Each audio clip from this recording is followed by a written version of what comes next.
evaluate the following. So here is our question. The summation of 5x minus 2, x starting from 1 to 35. So what does that mean? This means we are going to take this expression and we are going to replace x by 1. And then we are going to do the same thing again, replacing x by 2, x by 3, until we get to 35.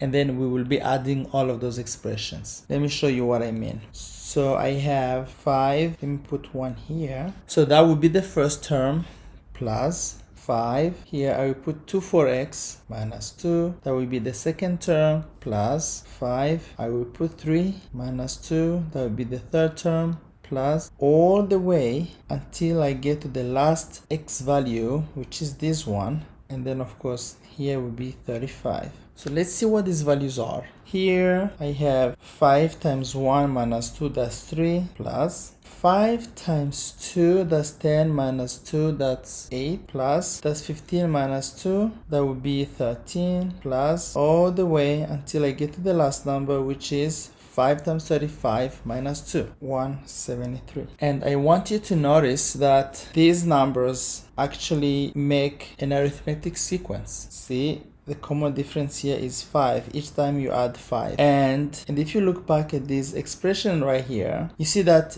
this looks like a linear expression and 5 is a slope. Let's say 5 is m for slope. And if you recall from the previous videos, the slope represents the common difference. So now we can apply the summation formula. The sum of the 35 terms, again I use 35 because that's the last number here, is going to be the number of terms times the first term plus the last term, an, over 2. And we can easily substitute. So I know n is 35 times the first term, which is 3, plus the last term, which is 173, divided by 2. And my answer is 3080. That's my answer. Let's try another problem. So just by looking at this expression, I know this is an arithmetic sequence. How do I know?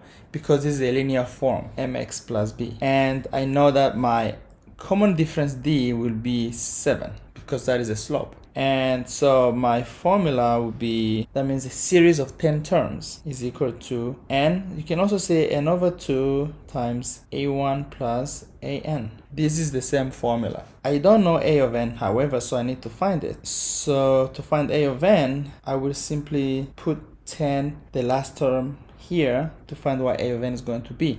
So 10 times 7, that's 70, minus 2, that would be 68. So a of n is 68. So let's go ahead and substitute. So s of 10 is n, which is the number of terms, which is 10 over 2 times a of n. The first term, to find the first term, we need to substitute 1 inside here. So that would be 7 times 1 minus 2, that's 5. So 5 plus 68. So we have 5 here on the outside times 68 plus 5, that would be 73. And the answer is 365.